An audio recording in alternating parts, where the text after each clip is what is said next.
Okay, we are continuing about Duchkah Sakina, Siman Tzadivav, the beginning of Siman Tzadivav, or basically almost the whole Siman Tzadivav. Last time we spoke about the Duchkah Sakina and some of the different amounts that you have to clean because of the residue, the end that might be left on the knife, even if the food is not charv. We spoke about different possibilities for different kinds of foods. And now we're going to do some applications of that and then branch into some other variations of Duchkah Sakina. Okay, so one application, we already mentioned it last time, but a little more detail now, is if a person wants to buy kosher fish, raw kosher fish in a non-kosher fish store. So before we get to the Duchkah Sakina parts of it, the first and most important part is to figure out that the fish you're buying is actually kosher fish. Now for most fish, that means you have to see that the fish has scales on it, and those are scales, they have to be scales that you could pull off without ripping the skin. There are some people who could look at just that skin without scales and tell that it was a kosher fish, because it once had scales, but most people would never be able to figure that out. And they need to look to make sure that it has scales, and that those are scales, meaning that they didn't consider it to be scales that identify kosher fish. One exception is that if it's salmon, and the same steelhead trout is a related fish, the flesh color is very unique, and that in itself tells us that we have a kosher fish in front of us. So the first thing, obviously, so that's our first thing, is you have to have a kosher fish in front of you. Okay. But back to our topic, assuming we have a kosher fish, then the question is, how do we make sure that we should be concerned that the knife that they're using to fillet our fish or do other things with it, or cut it up, it had been used for non-kosher fish beforehand. Now, we see till now, in our last time, that a knife is assumed to have a layer of grease on it, and even if they did some kind of a cleaning of it, and that could transfer onto our kosher food afterwards. And now, we also saw that there are times that you could, there are times or ways to think that nowadays it shouldn't apply when we have a clean knife. That would not be true in just a plain old fish store, where the knives may not be cleaned very well between one fish and the next. So we should be cautious that the knife has the end on it. So what can we do to solve that problem? So of course the very best is to go to a kosher fish store. That's easiest. A store that's always kosher. If you don't have a kosher fish store, then next best choice is bring your own knife to the store and tell them to put the fish onto a clean piece of wax paper, so there's no end from the table or work or surface going to get on you. You bring your knife and everything is good. Okay? Now, not every store is willing to let you bring your own knife or them use your knife. So what you could do is you could watch them clean their knives with soap and water, which we saw is enough to get rid of the bend on it. And then watch them doing a good cleaning on a knife. A cleaning that would be good enough for us. And then again, put out fresh wax paper, and then they could cut the fish for you. Now, in the case of, although that only helps if they cut the fish completely. Or if there was a cut from on the other end of the fish, then you still have to deal with that. Okay. Now, in case of B'diavad, that they already cut the fish, or it's a shas atchak, and somehow none of these choices are going to work, then what a person should do is they could take the fish that was cut with a treif knife, and then take off a klipa or shif gadol, which is spoke about last time, that the place where the fish was cut, you assume that there is some residue from treif fish on it, and then you have to do something to get that residue off again, either cut off a klipa by yourself, or rinse it with a shif gadol to get any residue off of the fish. That's a b'diavad only, because you're not supposed to do things that are going to need you to do this kind of washing afterwards. Now, all that I've been saying, all this is when you buy the fish in a fish store. You go to a retail fish store in the supermarket, and you say, "Can you cut me a piece of that fish?" Or they have a few pieces that are cut, and you want to take one of those pieces. You want to get that fish. But if you're getting fish that was filleted and cut in the factory, so like a frozen fish, you go to a store that has them frozen, and you know that it's a kosher fish, then these don't apply, and that's because the people who cut those fish cut many slices at a time. They use the same knife again and again, and any residue that would be left would be Bitul, because they cut so many pieces. Now, it happens to be that those kind of dinim of, should we assume they use a kosher knife, or they use a knife for many things, and should we assume it's Bitul, is actually Pratim that is spoken about here in our Siman. They actually come into our Siman, but we're going to wait to talk about that to Siman Kuf Tes, when we talk about Bitul of Yavish B'Yavish, that's where it sort of fits in. Okay? But we work with an assumption that if you're buying from a place like frozen from a factory where they cut, hundreds of pieces at a time, then it would be okay to buy. Now let's move to buying up fruits and vegetables that are cut in the store. So I'm going to say over in brief, without too many details, something that we spoke about when we learned about alcoholic beverages in Kufi Daled, and we said the following. We assume that you can buy fruits and vegetables in the store, like a fruit store, or a supermarket, or even in a restaurant, assuming that you have vegetables that don't have bug problems. Because first of all, usually they use special knives for cutting the fruits and vegetables. They don't use any other knife.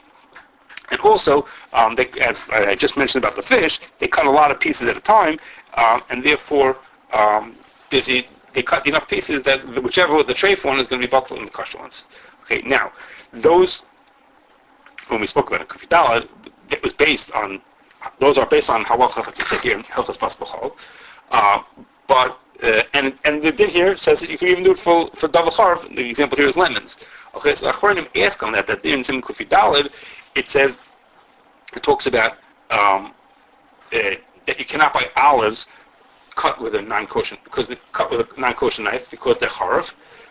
So what's going on over here? How come by us it says you could buy lemons, and over there it says you can't buy the olives? There's some more complicated questions having to do with the Ramos Shitas of Hanan and L'chayil Shvach. We'll pass on that for right now. So there's a couple of answers given to that question. Why does it say lemons you could buy and it says olives you can't buy? Some takas say you should be machmir. Shach says that it depends on how harif the food is. If it's lemons, they're very not so harif, that's one that's okay. Olives are like a little harif, or in between the type of harif, then you shouldn't.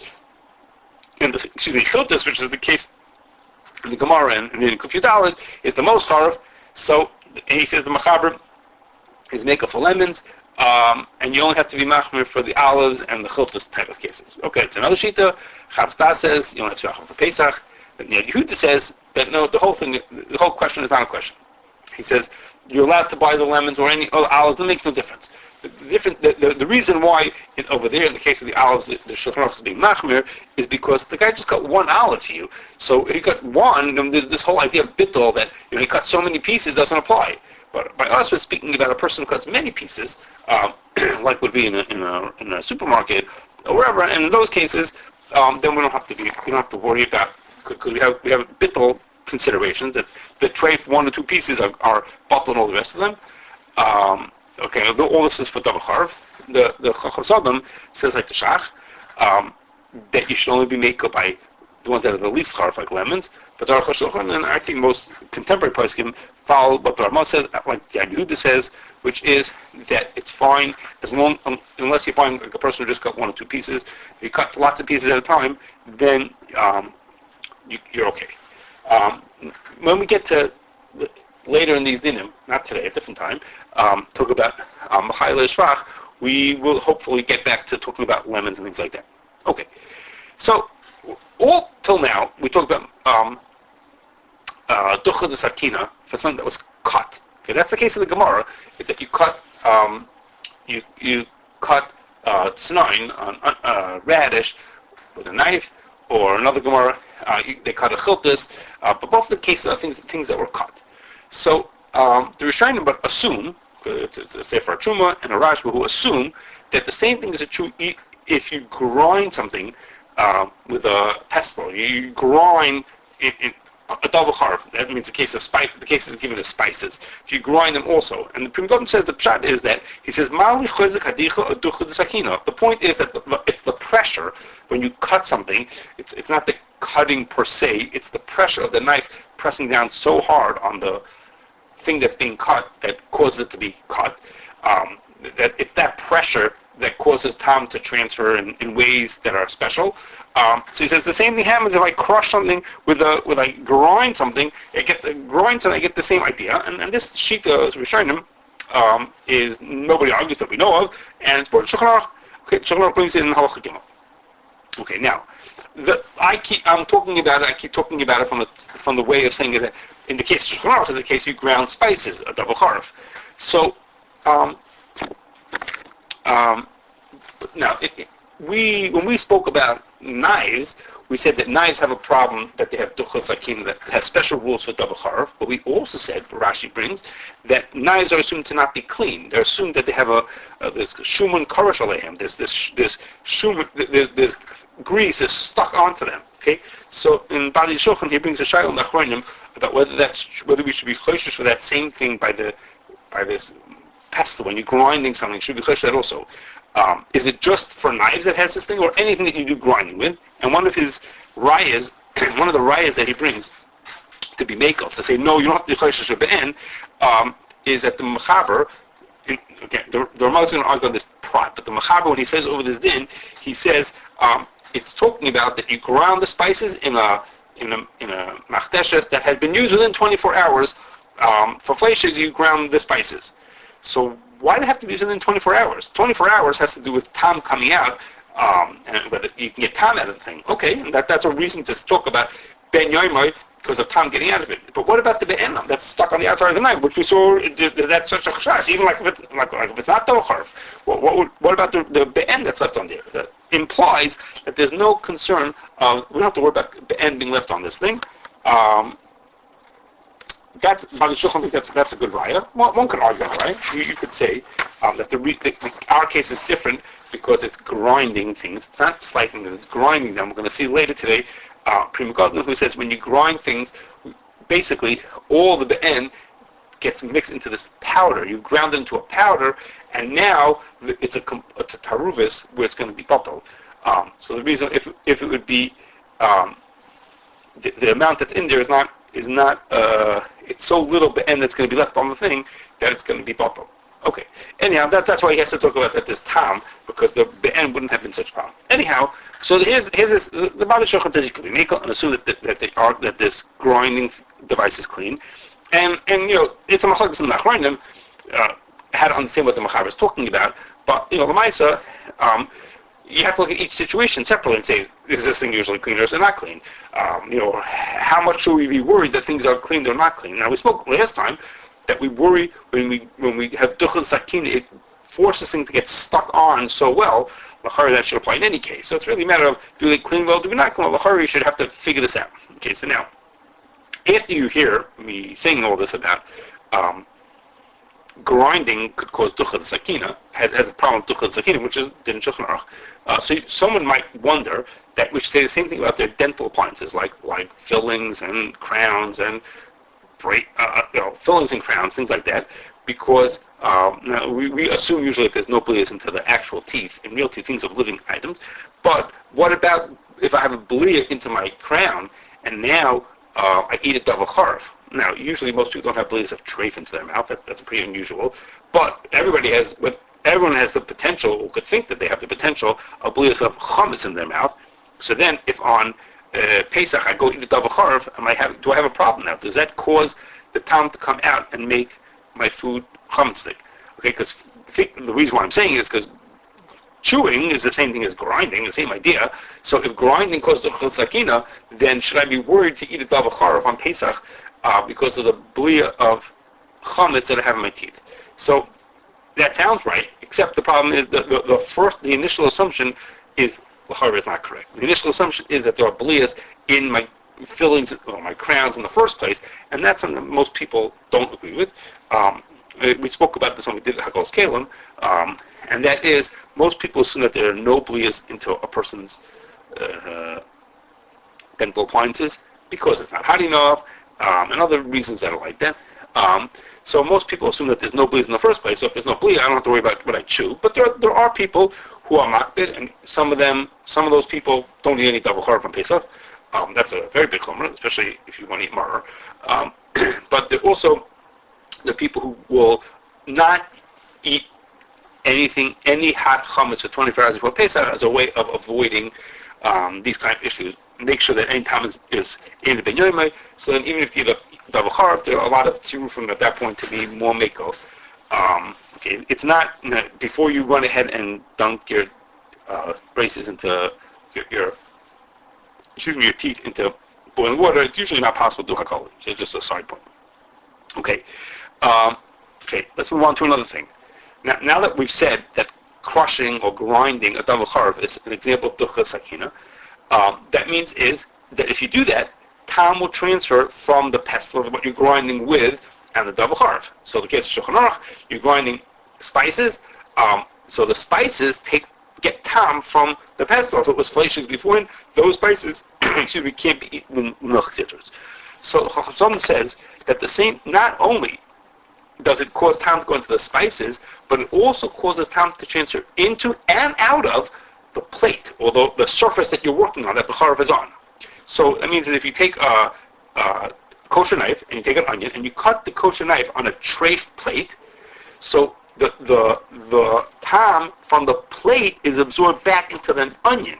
Okay, you cut this onion, so you cut the double harv, so there's duchkah sakin, and you have double harv. So the Shulchan Aruch talks about the duchkah sakin into the onion, or into the double harv. The Chacham says not only is the duchkah sakin into the onion, but the duchkah sakin into the plate, which is underneath it, and into the plate and out of the plate also. Okay, that is to say so the thing, what he means is that, but by the time the knife hits the plate, there's no more onion. Okay, and there's no more cutting going on anymore. So what he means is that as the knife presses down, as the knife is getting closer and closer to the plate, there's pressure between the knife, the onion, and the plate. They're all like, sandwich. There's a sandwich going on here between the knife pressing down on the onion, which is down on the plate before it cuts all the way through. As it's about to cut through, that's the duchkah sakina. And not only does the time go into the onion, and it goes into the plate, it goes from the plate and from the plate into the onion and make the onion treif. Okay, so you have duchkah sakina going, so to speak, upwards, backwards, from the thing being cut back into the onion. Now, the Chacham says there are mekilim, but he doesn't like it. He says, I'm saying not like the mekilim. He doesn't say who the mekilim, who he has in mind, but Dr. Tshuva brings us something called Sefer Yehoshua, who wants to say, no, it's not true. He says, it's true. I should say, it's true that there would be duchkah sakina would draw time from what the so to speak plate back into what's being cut, into what had the duchkah sakina. He says that would be true. He says, but that's only true. That's only true when you grind something. So this what he means is that when you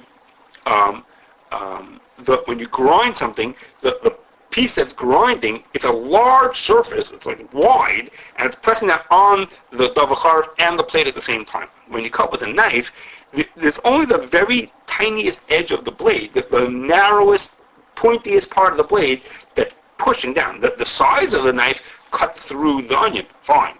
There's plenty of duchkah sakin over there. But to say that the very edge on the bottom, it's just the tiniest amount. That's what he means. He says that's not the same. He says in theory there would be duchkah sakin. It can even go back from the plate back to the onion, to the food. His cases are okay. He said there would be in theory that would be like that. He said, but he's not. He says it would not be true by knife. So I'll just mention the Chacham says not to be like the mekilim. That actually brings the Chacham also, and Shlomo Kluger in two different places also assumes that the duchkah sakina backwards from the plate into the food when you cut with a knife. His cases were fleshigs and milchigs cases, like you cut onions with I forgot if it's a fleshig knife, with a fleshig knife on a milchig plate, and he said at least in theory there would be problems of duchkah sakina from the plate back into the onion, so the onion would be milchigs. He may go for so to speak side reasons, but be'etzem he agrees to this idea of Chacham Zadim that there would be duchkah sakina back from the plate into the onion. Now, so we've seen duchkah sakina with knives, that's the Gemara's case. Duchkah sakina by crushing or grinding. So now further is Rav Shlomo Kluger says that if you scrape something, that also causes duchkah sakina. Okay, now Rav Shlomo Kluger and the Yehuda both point to a shach who seems to say not like that. They have answers for the shach. They say so if you scrape something, that also causes duchkah sakina, and the Dr. Tshuva brings that people say if you pierce something with a fork, that also causes duchkah sakina. Now, where these come from? The same idea is that we've seen before, and what we saw from the Pri Megadim, that it's not the cutting that causes duchkah sakina, it's the pressure that comes along with the cutting, and therefore, what's the difference whether the pressure is through cutting, or crushing, or scraping, or piercing? It doesn't make a difference as long as there's something hard two hard things banging against each other. And let's say the scraping, you're scraping across the surface. They're scraping salt in this case. You're scraping across this block of salt, and you're pushing the knife across it, so there's this pressure one against the other, whether it's cutting down or grinding or scraping, it's all the same thing. And if it's double hard, then it causes tam to transfer. So now, no one thinks that there's going to be, we have to worry about the end being left on forks, right? Forks are assumed to be clean. So our shiloh is only going to be true, it's only going to be negea if it's a double charav. So double charav could draw out tam that's absorbed. Or if you happen to do the scraping, like in case of scraping with a knife. Okay, let's say you're scraping off the salt from the block of salt with a knife, so then there is the end left on it because it's a knife. Okay, but if it's just a fork, then there's no kind of a problem. You do it with a spoon. Okay, now, that's this extra, so this is our third, as far as I know, last step. We had cutting, we had grinding, and now we have scraping that causes Duchkah Sakina.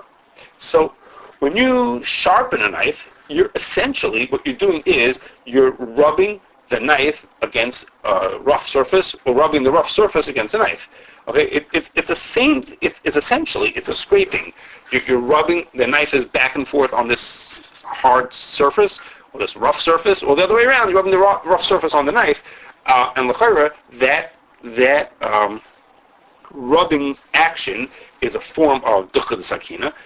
In fact, just as an aside, we didn't mention it when we talked before last time about neitza, to clean up a knife. The Gemara gives another eitzah, at least for certain cases, of neitza. Instead of doing neitza to be sharpened, to sharpen the knife, which is the same idea, which is by sharpening. The sharpening is a rubbing action, and it scrapes off. It will get rid of the be'en, and maybe Blios also. That's a shayla. Again, the scraping is another form of duchkah, just like neitza, just like the duchkah that caused the time in the first place. So now that we decide, I'm saying to you is that sharpening your knife is a form of Duchkah Sakina. So does that mean that maybe you shouldn't get your knife sharpened at a service that also sharpens non-kosher knives? You're doing Duchkah Sakina to this sharpening surface that's maybe not kosher. So, so the Beis Rav Nachman Katz showed us that the Beis in Siman Kuf Chaf Beis says, at least in his time, he like makes it in passing like it's obvious. He talks about how that you could sharpen knives by goyim, by people who don't keep kosher. So he doesn't talk about why. The shiloh there has to do with the fact that the knife is not in your possession. You want to make sure they didn't use it for something else. Not talking about the sharpening per se, but the sharpening was obvious. But we don't have any idea how they, the details of how they did sharpening. It's similar to ours, but we don't really know too much about that.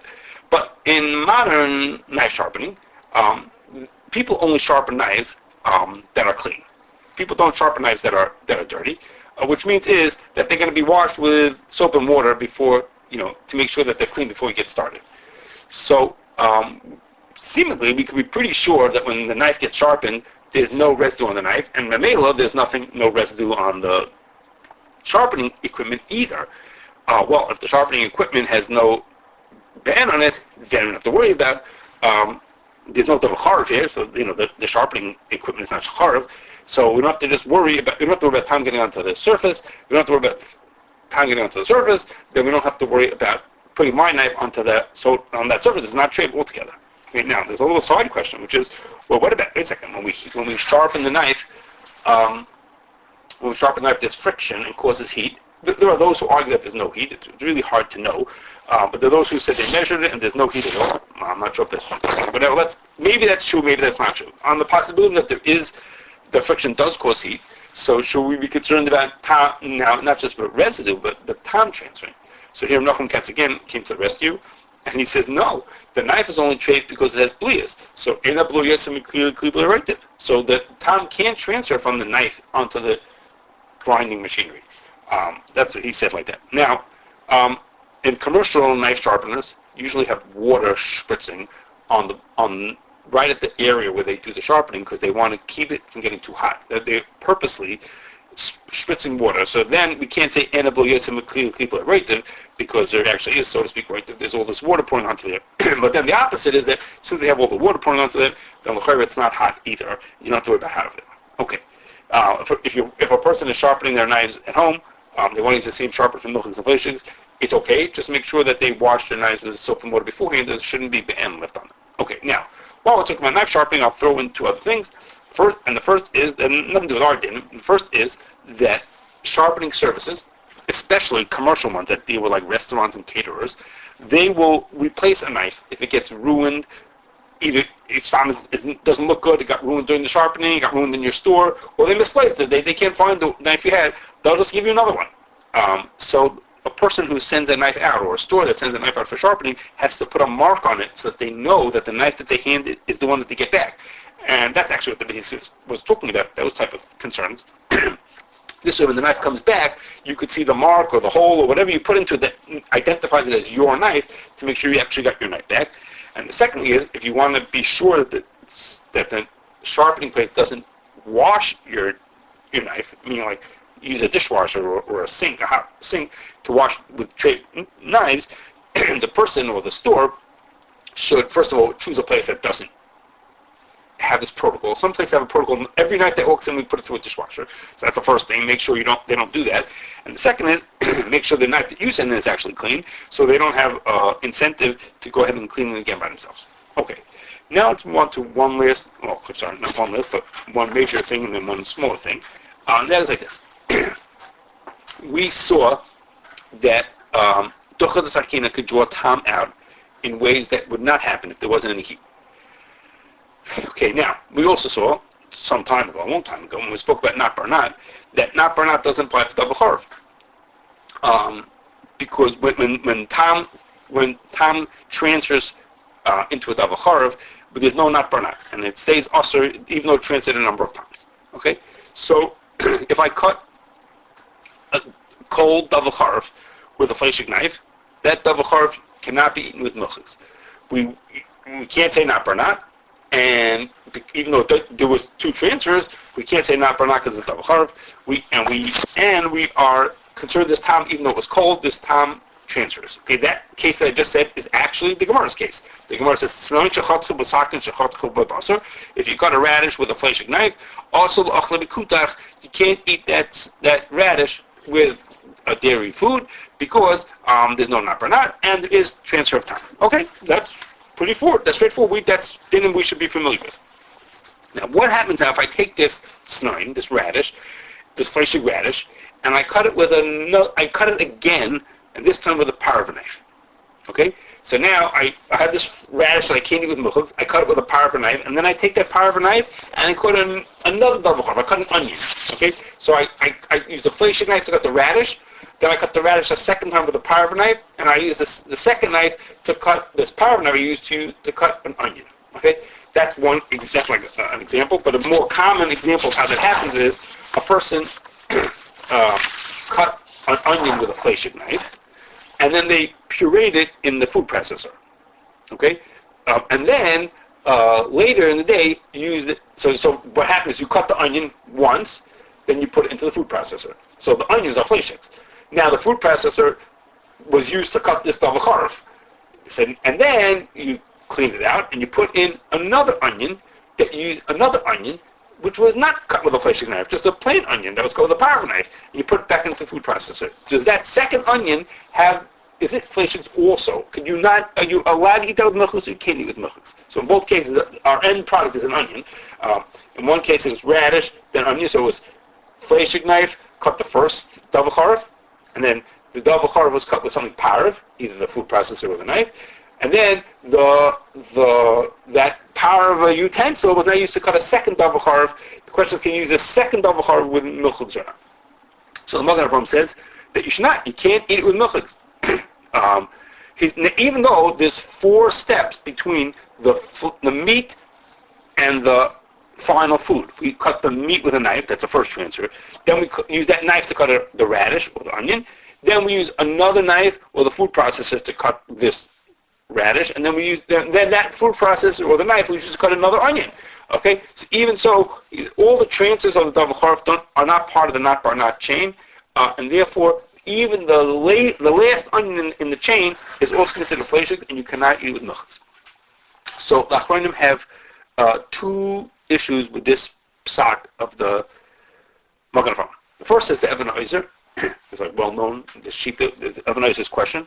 He says is over here, double charv only is two of the transfers, the second transfer and the fourth transfer, meaning when they cut the radish and then the first onion and then cut the second onion. But the other two transfers had nothing to do with double harv in them. Okay, there was no double harv in them. The meat going into the knife, the first one, and the knife that cut the food processor that cut the radish the second time, that's not double harv. So he says, so let's ignore, even if we ignore the transfers that had double harv in them, but there's enough other transfers to say that that to make this thing to say that there should be not because of that. Okay, so a number of the Achronim accept what the Ibn Ozer says. I'll mention some names. The Chabastaz and the Yehuda, and the Ibn Ozer says that the Shach agrees with him. So they say that Ibn Ozer is correct. The Chayyim says, maybe what the Magen Avraham holds is that the double harv is so strong. We know it's so strong that it prevents not barnat, that once something was taken out with double harv, it's like powered, and it just goes wherever it goes. It takes the whole time with it. No matter what, whether the harv is involved in the time or not involved in the transfer, it makes a difference. Once the time is moving, once it's connected to a double harv, it always travels on completely. It doesn't get ever degraded to be fit for not barnats. So once you're in the world of double harv, there will never be not barnat as many times as the transfers happen. The Chayyim says that the Shach, the Nikudas Kesev there, the Nikudas Kesev, it's the son of the Shach, he thinks agrees with this sheet. It is arguing on the Shach that I had mentioned before. Okay, so that's one question. The Ibn Ozer's question is that we should still say not barnat, and maybe say no, there's no not barnat. Once it's double harv, it's double harv for good, and it'll never have not barnat. But the Chavaz says there's a second question. He says there's a more basic question. He says, how come? So, and we had mentioned this before in this idea, which is, what's going on over here? The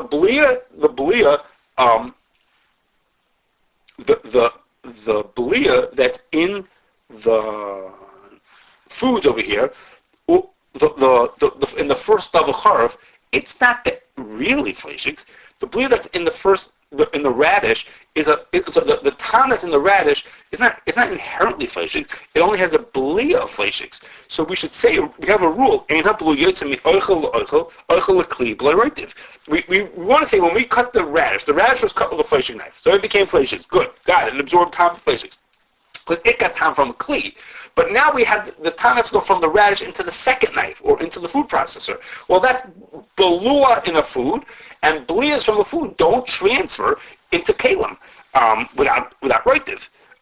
There's significant. There'll have to be a lot of roitiv in between them. So once the radish was cut the first time, Tom can't get from that radish into another kli. He can't move from there. So you can't eat the radish with the first onion. You can't eat with milchigs because it is fleishigs. But the time that it has its fleishigs can't get into any other food afterwards.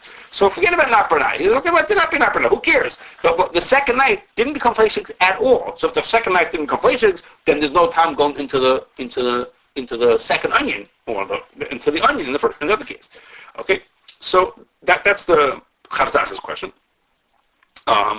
So Daki Tshuva says that seemingly the Magen Avraham holds that Duchkah, the Sakina, together with the double harv is so strong that it can even work on a blia. Even though usually Tom that's balua and then Eichot can't get out, but if it's Duchkah and double harv, then it's somehow it can. But in the Shulchan he shows that most of the Achronim do not accept that. Most of them would not accept the idea. They say that once it's that you could make blias come out of a food, even if you're a double harv. That makes a difference. Blia is not coming out from an oichel. Now, that's all within the world that we have been describing in the Torah. The Pri Megadim seems to say a pshat in the Magen Avraham that avoids both of these questions. He says, we got this wrong. The Magen Avraham is not concerned about absorbed time. The idea of absorbed times have to do with not barnat, have to do with inablu yotze. That's what he says. No, you're missing the thing here. What the Magen Avraham is talking about is that when you cut an onion, then some of the end transfers from the knife onto the radish or the first onion over here. So he says, and that's why the Magen Avraham is specific to a case where the second Duchkah Sakina happened by grinding. And the difference being is when you grind the food, then all of the be'en that was on the first food, on the first food that you ground, is completely transfers onto the second knife, and then from the second knife on further. It's the point is all the be'en if you just cut, then there's one area where you cut it at. But if you then grind that food, you're going to transfer all of the be'en onto there. And, it's covered with grease, with lots of grease on it. And so then when you cut a second double charav there, then it's just basically a dirty knife, a knife that's dirty with the end of that's fleshings that's going to transfer onto the double charav. Okay, so we're not talking about Blios, we're talking about the end transferring, and it's special to a case where we did grinding, and by doing grinding, then we have to be worried that the all of the time transfers, not just a little bit, all or just about all of it transfers over there. And that's where there's a problem. Okay, now, it happens to be that the Mishabur brings the Magen Avraham without any of these explanations. He doesn't say any explanation, doesn't mean any chalakim, he just brings it, Magen Avraham says like this, as if like that's as is straight. Not even like this Prima Godless has a very specific case. But I think that Lamaisa, most poskim assume like the Magen Avraham, that's my impression.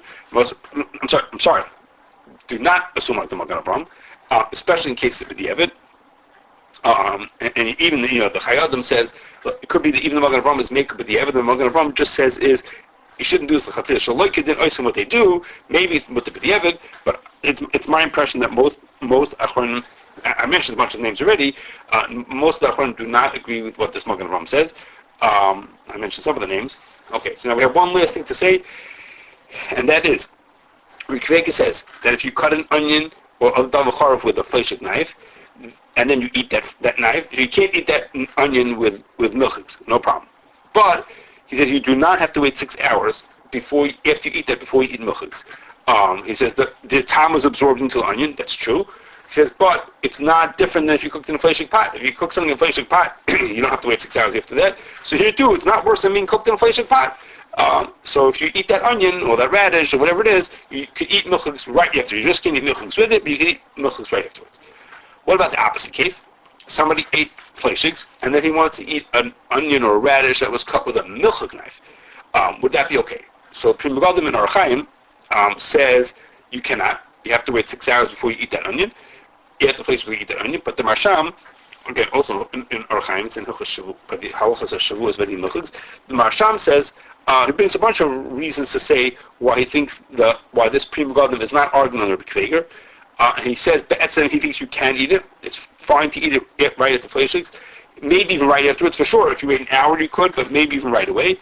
And Rabbi Ephraim Friedman, when he spoke about it once to us, said the minig is to be makel, and you don't have to wait it. Later also, they quote Rabbi Yashav as saying the same thing also. There's a Taka Jew about it, that you do not have to wait. You can eat this milchik onion right after you ate fleshings.